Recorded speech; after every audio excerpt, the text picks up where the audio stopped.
Yo, what is going on, guys? It is Kills, and today I have some very exciting news. From the developers of Infinite Warfare, Infinity Ward, comes possibly the greatest news ever in the history of anything.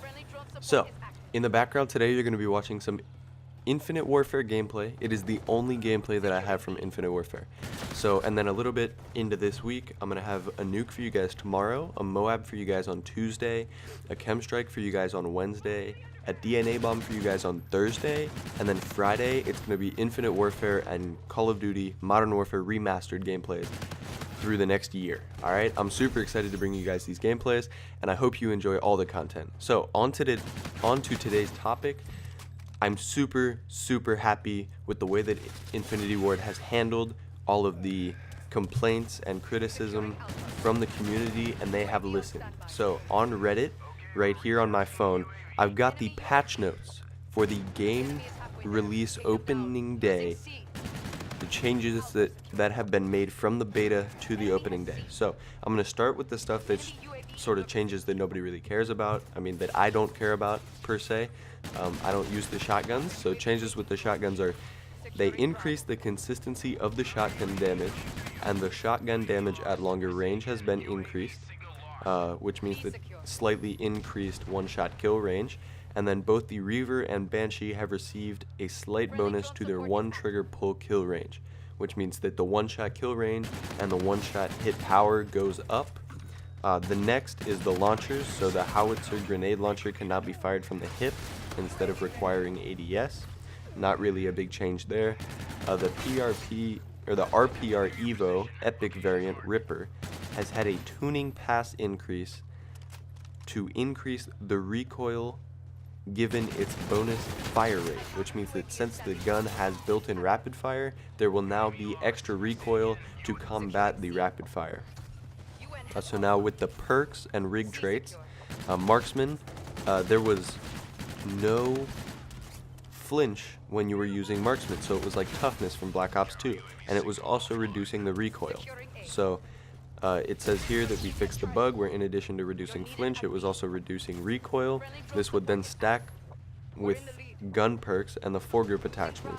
The bonus has been removed, which means that Marksman no longer reduces flinch and decreases the recoil of your gun. On to Momentum. The perk Momentum, they fixed the issues where it just wasn't working, so the speed as you continued to sprint wasn't being retained and it was just starting over. Then Mark Target, I'm not sure, I think it's a Merc specialist perk or whatever. The temporary red marker, when it's like recon from Modern Warfare 3, so whenever you shot somebody and they were left on the minimap, that has been toned down, so it's more difficult to see. This one is huge, guys. These next two are absolutely huge right here. So health regen and spawning. The health regen time has been reduced. The infusion bonus has been reduced, which means that the specialist perk that gave you increased regen time has been reduced slightly, but overall the health regen time has been reduced, which is absolutely amazing. Continuing to refine the spawn system on the beta maps, and then upon release we'll continue to refine the spawn systems on the maps that have not yet been played. In the economy, so increased salvage gain in mission teams, which means that the mission teams, as you level them up, now give you more salvage. Super excited about that. I felt like it was really difficult to earn salvage in the beta. They changed the currency value in supply drops, so in rare supply drops, you're now going to receive more bonus salvage for every rare supply drop that you open. An increased drop rate of keys in round-based modes. So in Domination, Search and Destroy, all those type of modes, you will now get more keys, more supply drops, more salvage, more weapon variants. It's an epic update. So now into the score streaks. The AP-3X, which is the remote-controlled helicopter thing that flies down and kills everybody. They have increased the health, bullet damage, weapon accuracy, and death time with that, so that has been buffed entirely. They've made it better. The RC8, the little juggernaut Goliath type kill streak. They've increased the health, increased weapon accuracy, slight increase in fire rate, and damage increase, which means that it again is just entirely buffed. So the score streaks have been just all around buff. They made them better, and I'm super excited about that.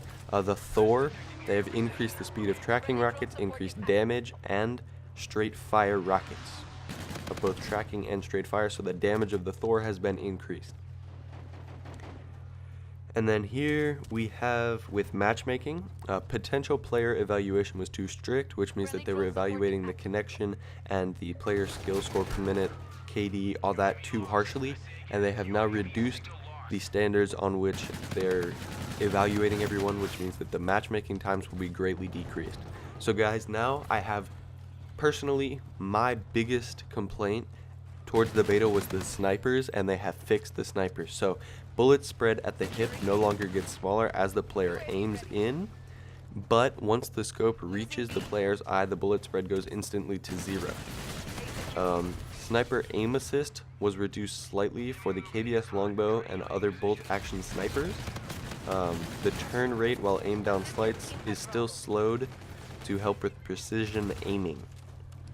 Sniper class weapons no longer have any aim assist until the optic fully reaches the player's eye, which means the quick scoping has been greatly increased in difficulty to do, and I'm super excited about that. So along with snipers, another big nerf is that they have reduced the bonus of the quick draw attachment, which means that they will not aim in as quickly, and they have updated snipers to have more flinch when getting shot. So when I was shooting at snipers, I'm sure it happened in this gameplay where I got quick scoped, I'm not sure, but whenever you would shoot at a sniper, the sniper would flinch back, and most of the time they would have an increased chance of hitting you, along with the little like flashlight type dealio. Whenever you looked at a sniper, there'd be a flash. Whenever you saw that flash, you were basically dead. So on top of this, guys, I have some more big news.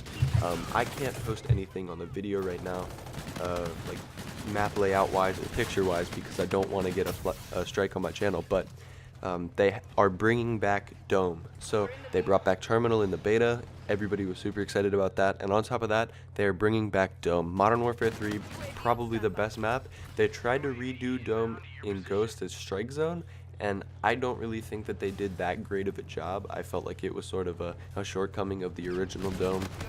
Dome on Modern Warfare 3 was probably my second favorite map. I liked Mission a little bit more and Hard Hat maybe a little bit more, but Dome was super fast paced, it was super fun.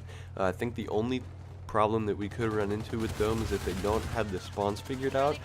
As soon as the game releases, we could be looking at some very difficult at very difficult times trying to get streaks and stay on those streaks for the nukes. So yeah, that's everything for today's video, guys. I hope you really enjoyed the update. If you did, please leave a like, subscribe to the channel if you're new, and get super hyped for the content incoming this week. See ya!